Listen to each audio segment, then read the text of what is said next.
নমস্কাৰ মৰমৰ ছাত্ৰ ছাত্ৰীসকল আজি এইটো ভিডিঅ'ত আলোচনা কৰিম ক্লাছ 6ৰ সমাজ বিচিত্ৰত থকা 10 নম্বৰ পাঠ ভাৰতীয় সংস্কৃতিৰ ভেটি এই পাঠটো আজি আমি এইটো ভিডিঅ'ত আলোচনা কৰিম এই পাঠৰ অন্তৰ্গত যিমানখিনি অনুশীলনী আছে এই অনুশীলনীৰ অন্তৰ্গত প্ৰশ্নৰ উত্তৰবোৰ এইটো ভিডিঅ'ত তোমালোকক লিখি দিয়া হৈছে আৰু লগতে বুজাই দিয়া হৈছে তোমালোকৰ অনুশীলনী 1ত আছে 1 নম্বৰ প্ৰশ্ন তলৰ প্ৰশ্নবোৰৰ উত্তৰ দিয়া ক নম্বৰ প্ৰশ্ন বেদ মানে কি উত্তৰ হ'ব বেদ শব্দৰ অৰ্থ হৈছে জ্ঞান ই আৰ্যসকলৰ ধৰ্মীয় গ্ৰন্থ যাক বিশ্বৰ আটাইতকৈ পুৰণি ধৰ্মগ্ৰন্থ বুলি গণ্য কৰা হয় এই বেদ মানে কি বস্তুটো তোমালোকে ভালকৈ মনত ৰাখিবা ইম্পৰ্টেন্ট হয় এনেকৈ তোমালোকৰ যিমান কেইটা প্ৰশ্নাৱলী আছে গোটেই কেইটা প্ৰশ্নাৱলীৰ উত্তৰখিনি ভিডিঅ'টিত আলোচনা কৰা হৈছে সো তোমালোকে ভিডিঅ'টি শেষলৈকে চাই থাকিবা আৰু চেনেলটো যদি এতিয়াও সাবস্ক্ৰাইব কৰা নাই সাবস্ক্ৰাইব কৰি দিবা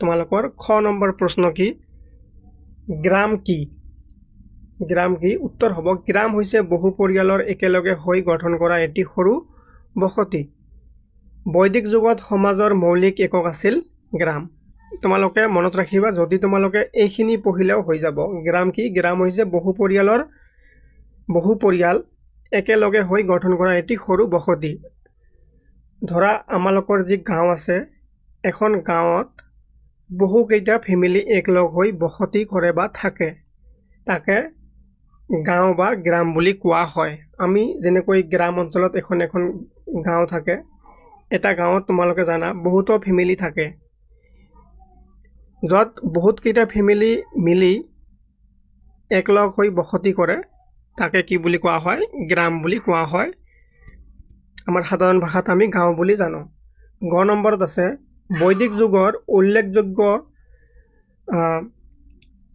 নাৰী কেইজনমানৰ নাম লিখা নাভি কেইজনৰ নাম লিখা বৈদিক যুগৰ উল্লেখযোগ্য নাভি কেইজন হল অগস্ত্য বিশ্বামিত্ৰ বাশিষ্ঠ ভৃগু আৰু অত্ৰি নাভি মানে ইয়াত ওব আছে নাভি মানে জনে নাও চলাব পাৰে বা বহুত দূৰ নাও চলাই থাকে মানে নাৱৰ ৰিলেটেড গোটেইখিনি বস্তুত তেওঁলোকে এক্সপাৰ্ট হয় সেই সকল মানুহক নাভি বুলি কোৱা হয় তাৰ পিছত তোমালোকৰ 2 নম্বৰ প্ৰশ্নত আছে কি বৈদিক যুগৰ সমাজ ব্যৱস্থাৰ বিষয়ে এটি টোকা লিখা এইটো ইম্পৰ্টেন্ট প্ৰশ্ন হয় উত্তৰ হ'ব বৈদিক যুগত সমাজ পিতৃতান্ত্ৰিক আছিল পিতৃতান্ত্ৰিক মানে পুৰুষ আমাৰ যে পুৰুষ মানুহ আছে এইবিলাক মানুহে প্ৰধান আছিল মানে মহিলাসকলক ইমান গুৰুত্ব দিয়া হোৱা নাছিল গোটেইখিনি অধিকাৰ নাছিল মহিলাসকলৰ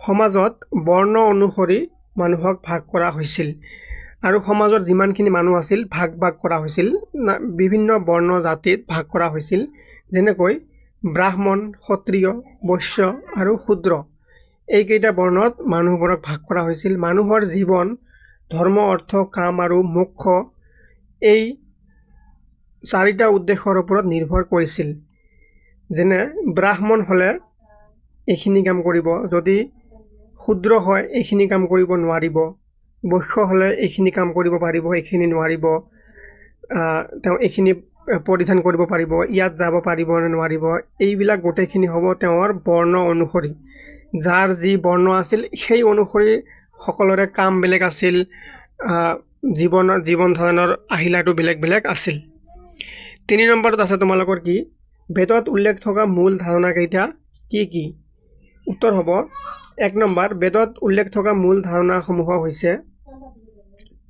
ইয়াৰ পৰা 1 নম্বৰ হ'ব একেশৰবাদ যজ্ঞ প্ৰথা ইয়াত দাৰি আছে যজ্ঞ প্ৰথা তাৰ পিছত তোমালোকৰ কি আছে ধৰ্ম পালন আত্মা আৰু পুনৰ জন্মৰ ধাৰণা ঠিক আছে এতিয়া তোমালোকৰ নেক্সট আছে কি অনুশীলনী 2 অনুশীলনী 2 নম্বৰত দিয়া আছে 1 নম্বৰত তলৰ প্ৰশ্নবোৰৰ উত্তৰ দিয়া ক নম্বৰ জড়বাদৰ প্ৰচাৰক কোন আছিল জড়বাদৰ প্ৰচাৰক আছিল চাৰবাক মনত ৰাখিবা জড়বাদৰ প্ৰচাৰক আছিল চাৰবাক খ নম্বৰত আছে লোকায়ত বুলিলে কি বুজা উত্তৰ হ'ব লোকায়ত বুলিলে সাধাৰণ মানুহৰ বিশ্বাস বা অভিজ্ঞতাৰ ওপৰত আধাৰিত চিন্তাধাৰাক বুজোৱা হয় ই চাৰবাক মতৰ অন্য নাম। তাৰপিছত তোমালোকৰ গ নম্বৰত আছে কোনে প্ৰথম জড়বাদৰ ধাৰণা প্ৰকাশ কৰিছিল? উত্তৰ হ'ব চাৰবাকে প্ৰথমে জড়বাদৰ ধাৰণা প্ৰকাশ কৰিছিল। তাৰপিছত তোমালোকৰ ঘ নম্বৰ আছে জড়বাদৰ মতে জগতৰ সকলো বস্তু কোন কেইটা উপাদানৰ সমষ্টি? ইয়াৰ উত্তৰ হ'ব জড়বাদৰ মতে জগতৰ সকলো বস্তু ভূমি, জল, অগ্নি আৰু বায়ু এই 4 উপাদানৰ সমষ্টি। এতিয়া তোমালোকৰ অনুশীলনী 3 1 নম্বৰত আছে তলৰ প্ৰশ্নবোৰৰ উত্তৰ দিয়া। ক নম্বৰ মহাবীৰ কোন আছিল? ইম্পৰ্টেণ্ট হয়। মহাবীৰ কোন আছিল? ইয়াৰ উত্তৰ হ'ব এই প্ৰশ্নটো কিন্তু ইম্পৰ্টেণ্ট হয়। উত্তৰ মহাবীৰ জৈন ধৰ্মৰ 24তম আৰু শেষ তীৰ্থংকৰ আছিল। মনত ৰাখিবা 24তম আৰু শেষ তীৰ্থংকৰ আছিল কোন ধৰ্মৰ? জৈন ধৰ্মৰ। তেওঁ এই ধৰ্মক পূৰ্ণ ৰূপ দিছিল। এইখিনি ইম্পৰ্টেণ্ট হয় ক নম্বৰ প্ৰশ্নটো মনত ৰাখিবা। খ নম্বৰত আছে জৈন ধৰ্মত মুঠ কিমান গৰাকী তীৰ্থংকৰ আছে? প্ৰথমজন তীৰ্থংকৰ কোন আছিল? দুটা প্ৰশ্ন আছে। মুঠ কিমান গৰাকী তীৰ্থংকৰ আছে আৰু প্ৰথম তীৰ্থংকৰ কোন আছিল? জৈন ধৰ্মত মুঠ 24 গৰাকী তীৰ্থংকৰ আছে। প্ৰথমজন তীৰ্থংকৰ হ'ল কি? ঋষভদেৱ। প্ৰথমজন তীৰ্থংকৰ কোনে আছিল? ঋষভদেৱ আছিল প্ৰথম। আৰু শেষৰজন কোন আছিল? আৰু শেষৰজন আছিল কোন? মহাবীৰ 24তম আৰু প্ৰথম আছিল ঋষভদেৱ।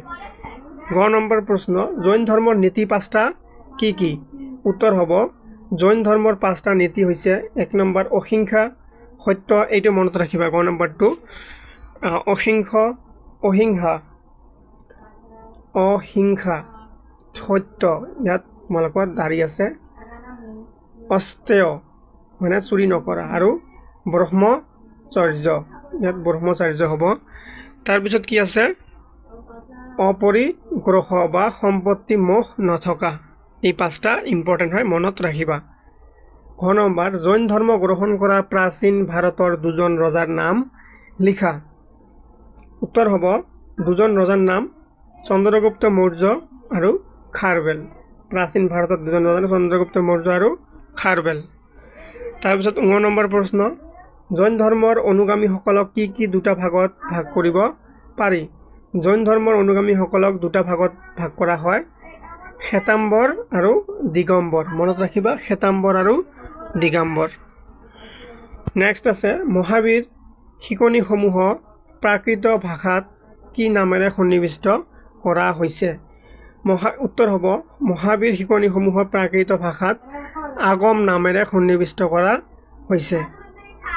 এতিয়া আছে তোমালোকৰ 2 নম্বৰ প্ৰশ্ন। 2 নম্বৰত দি আছে ভাৰতবৰ্ষৰ আধ্যাত্মিকতাৰ দিশত নতুন চিন্তাধাৰাৰ উন্মেষ ঘটাৰ কাৰণ কি আছিল? উত্তৰ হ'ব বৈদ্যুতিক যুগৰ কঠোৰ ধৰ্মীয় বিধি বিধান, যজ্ঞৰ অধিপত্য আৰু বৰ্ণ ব্যৱস্থাৰ বেয়া প্ৰভাৱৰ বাবে সাধাৰণ ৰাইজ অসুখী হৈছিল। এই অসন্তুষ্টিৰ ফলত নতুন চিন্তাধাৰাৰ যেনে বৌদ্ধ আৰু জৈন ধৰ্মৰ উন্মেষ ঘটিল। তাৰপিছত তোমালোকৰ 3 নম্বৰত দিয়া আছে কি? বৰ্তমান মহাবীৰে সন্ন্যাসী জীৱন যাপন কৰিবলৈ কিয় মত পোষণ কৰিছিল? উত্তৰ হ'ব বৰ্তমান মহাবীৰে জীৱনৰ সত্য সন্ধান আৰু আত্মাৰ মুক্তিৰ বাবে সংসাৰ ত্যাগ কৰি সন্ন্যাসী জীৱন গ্ৰহণ কৰিছিল। এতিয়া আছে তোমালোকৰ 4 নম্বৰ অনুশীলনী। 1 নম্বৰত দিয়া আছে তলৰ প্ৰশ্নবোৰৰ উত্তৰ দিয়া। ক নম্বৰ প্ৰশ্ন বৌদ্ধ ধৰ্মৰ প্ৰৱৰ্তক কোন? ইম্পৰ্টেণ্ট প্ৰশ্ন, আটাইতকৈ ইম্পৰ্টেণ্ট প্ৰশ্ন। বৌদ্ধ ধৰ্মৰ প্ৰৱৰ্তক আছিল গৌতম বুদ্ধ। এইটো মনত ৰাখিবা, বৌদ্ধ ধৰ্মৰ প্ৰৱৰ্তক কোন আছিল? গৌতম বুদ্ধ আছিল। খ নম্বৰ প্ৰশ্ন গৌতম বুদ্ধৰ পিতৃ প্ৰদত্ত নাম কি আছিল? উত্তৰ হ'ব গৌতম বুদ্ধৰ পিতৃ প্ৰদত্ত নাম আছিল সিদ্ধাৰ্থ। পিতৃ প্ৰদত্ত মানে পিতৃ মাতৃয়ে দিয়া নাম কি আছিল? সিদ্ধাৰ্থ। ঠিক আছে। তাৰপিছত গ নম্বৰ প্ৰশ্ন গৌতম বুদ্ধই কোন ঠাইত তপস্যাত বহিছিল? উত্তৰ হ'ব গৌতম বুদ্ধই বোধগয়া নামৰ ঠাইত বোধি বৃক্ষৰ তলত তপস্যাত বহিছিল। ঘ নম্বৰ প্ৰশ্নটো খুবেই ইম্পৰ্টেণ্ট হয়, দাগ দি ৰাখিবা তোমালোকে। ঘ নম্বৰত দিয়া আছে বোধি দ্ৰুম বুলি কোনজোপা গছক কোৱা হয়? উত্তৰ হ'ব বোধি দ্ৰুম বুলি গছজোপা কোৱা হয় পিপুল গছক, যাৰ ফলত বুদ্ধে কি আছিল? বুদ্ধই জ্ঞান লাভ কৰিছিল। কি গছক? পিপুল গছক। তাৰপিছত আছে তোমালোকৰ বৌদ্ধ মতবাদৰ মূল 4টা মহৎ সত্য কি বৌদ্ধ মতবাদৰ মূল 4টা মহৎ সত্য হৈছে 1 নম্বৰ দুখ আছে দুখৰ কাৰণ আছে আৰু দুখ নিৰ্ধাৰণ সম্ভৱ আৰু দুখ নিৰ্ধাৰণৰ ওপৰত হৈছে অষ্টমাৰ্গ এইকেইটা মনত ৰাখিবা নেক্সট দি আছে বৌদ্ধ ধৰ্মৰ মূল গ্ৰন্থখনৰ নাম কি ইয়াৰ উত্তৰ হ'ব বৌদ্ধ ধৰ্মৰ মূল গ্ৰন্থখনৰ নাম হৈছে ত্ৰিপিটক মনত ৰাখিবা ইম্পৰ্টেন্ট হয় নেক্সট আছে বৌদ্ধ ধৰ্মৰ গণ শিক্ষাৰ কেন্দ্ৰ 3টা কি আছিল উত্তৰ হ'ব বৌদ্ধ ধৰ্মৰ উল্লেখযোগ্য শিক্ষা কেন্দ্ৰ 3টা হল এটা হৈছে তোমালোকৰ নালন্দা বিক্ৰমশিলা আৰু তক্ষশিলা তাৰপিছত তোমালোকৰ নেক্সট আছে কি এতিয়া 2 নম্বৰ প্ৰশ্ন 2 নম্বৰত দি আছে বৌদ্ধ ধৰ্মৰ মূল মতবাদ কেইটা বৰ্ণনা কৰা বৌদ্ধ ধৰ্মৰ মূল মতবাদসমূহ হল 1 নম্বৰ অহিংসা সমতা তাৰপিছত তোমালোকৰ আছে কি 4টা মহৎ সত্য অষ্টমাৰ্গ কৰুণা আৰু মৈত্ৰী এইকেইটা হৈছে তাৰপিছত তোমালোকৰ 3 নম্বৰত আছে ভাৰতৰ সভ্যতা সংস্কৃতিৰ প্ৰতি বৌদ্ধ ধৰ্মৰ অৱদানৰ বিষয়ে লিখা উত্তৰ হ'ব বৌদ্ধ ধৰ্মই ভাৰতীয় সভ্যতা সংস্কৃতিৰ ওপৰত গভীৰ প্ৰভাৱ পেলাইছে ই অহিংসা সমতা আৰু শিক্ষাৰ বিস্তাৰ ঘটাইছে নানা শিক্ষা কেন্দ্ৰ স্থাপত্য শিল্প চিত্ৰশিল্প আৰু স্ফুট সাহিত্যৰ উন্নতি বৌদ্ধ ধৰ্মৰ অন্যতম অৱদান তাৰপিছত তোমালোকৰ 5 নম্বৰ অনুশীলনীত আছে তলৰ প্ৰশ্নবোৰৰ উত্তৰ দিয়া ক নম্বৰ জনজাতি বুলিলে কি বুজা উত্তৰ হ'ব জনজাতি বুলিলে সেই সকল জনগোষ্ঠী বুজোৱা হয় যি নিজৰ পৃথক ভাষা পৰম্পৰা আৰু বিশ্বাস লৈ জীৱন যাপন কৰে নেক্সট আছে তোমালোকৰ জনজাতিবোৰৰ অতীতৰ বিষয়ে কোনবোৰ উৎসৰ পৰা জানিব পাৰ উত্তৰ হ'ব জনজাতিসকলৰ অতীতৰ বিষয়ে মৌখিক কাহিনী লোকগাথা গান আৰু জীৱন পদ্ধতিৰ পৰা জানিব